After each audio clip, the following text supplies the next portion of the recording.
വിശുദ്ധനെ ദൈവം ഉപയോഗിക്കും. ജീവിതത്തിൽ വിശുദ്ധി കാത്തു സൂക്ഷിക്കുന്നവനെ ദൈവം ഉപയോഗിക്കും. തന്നെത്താൻ വെടിപ്പാക്കുന്നവൻ ദൈവത്തിൻ്റെ സന്നിധിയിൽ ഒരു വിശുദ്ധ പാത്രമായിരിക്കും. ദൈവത്തിന് ഉപയോഗിക്കത്തക്കവണ്ണമുള്ള നല്ല വേലയ്ക്ക് ഒരുങ്ങിയിരിക്കുന്ന ഒരു മാനപാത്രമായിരിക്കും. ദൈവകരങ്ങൾ ഉപയോഗിക്കപ്പെടാൻ ആഗ്രഹിക്കുന്ന പ്രിയപ്പെട്ടവരെ, ദൈവം നിങ്ങളെ ഉപയോഗിക്കാൻ പോവുകയാണ്. ഇന്നു പകൽ നിങ്ങൾ നിങ്ങളെ വെടിപ്പാക്കുക. നിങ്ങൾ വിശുദ്ധി കാത്തു സൂക്ഷിക്കുക. നിങ്ങൾ നിങ്ങളെ വിശുദ്ധീകരിച്ചാൽ ദൈവം ഇന്ന് പകൽ നിങ്ങളെ സെപ്പറേറ്റ് ചെയ്യാൻ പോവുകയാണ്. നല്ല വേലയ്ക്ക് ഒരുങ്ങിയിരിക്കുന്ന ഒരു പാത്രമായി നിങ്ങൾ മാറും. വിശുദ്ധി കാത്തു സൂക്ഷിച്ചാൽ മതി. നടപ്പ് സൂക്ഷിച്ചാൽ മതി.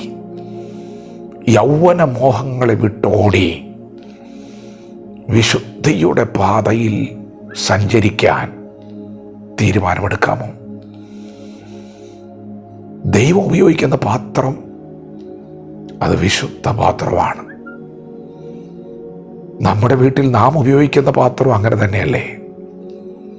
നല്ല പാത്രത്തിലാണ് നാം എല്ലാവരും ആഹാരം കഴിക്കുന്നത്. നമ്മൾ ഉപയോഗിക്കുന്ന മാനപാത്രങ്ങളെല്ലാം നല്ലത് തന്നെയാണ്. ദൈവവും അങ്ങനെ തന്നെയാണ്.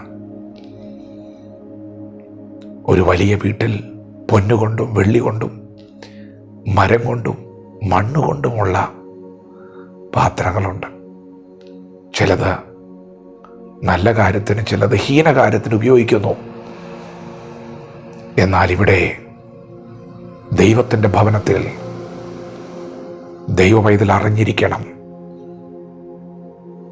ദൈവത്തിൻ്റെ കരത്തിൽ ദൈവം ഉപയോഗിക്കുന്ന പാത്രം അത് വിശുദ്ധമാണ്,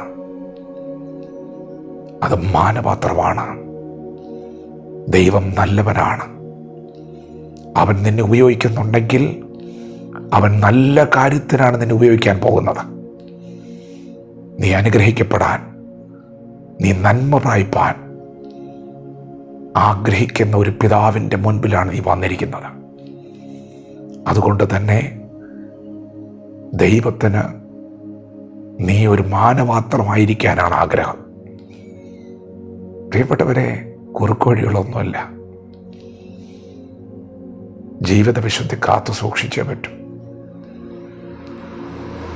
പരിശുദ്ധാത്മാവ് നമ്മളെ സഹായിക്കും.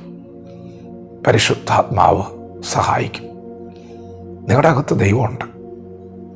പരിശുദ്ധാത്മാവാം ദൈവം നിങ്ങളോട് സംസാരിക്കും.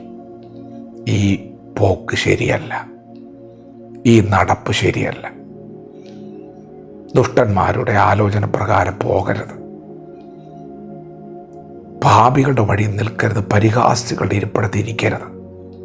വചനത്തിലേക്ക് മടങ്ങി വരാൻ, ദൈവത്തോട് ചേർന്നിരിക്കാൻ ആത്മാവ് ആഹ്വാനം നൽകുമ്പോൾ ആ ദൂതങ്ങ് സ്വീകരിച്ചാൽ ആറ്റരികത്ത് നട്ടിരിക്കുന്ന ഒരു അനുഭവത്തിലേക്ക് ദൈവം നിന്നെ കൊണ്ടുവരും. ജീവിത വിശുദ്ധി കാത്തു സൂക്ഷിക്കുക. തന്നെത്താൻ വെടിപ്പാക്കുക. വിശുദ്ധനെ ദൈവം ഉപയോഗിക്കും. ജീവിത വിശുദ്ധി കാത്തു സൂക്ഷിക്കുന്നവനെ ദൈവം ഉപയോഗിക്കാൻ പോവുകയാണ്. വചനത്തോട് പ്രതികരിക്കാം. ദൈവം നമ്മെ ഓരോരുത്തരെയും പകൽ അനുഗ്രഹിക്കുമാറാകട്ടെ. ആമേൻ.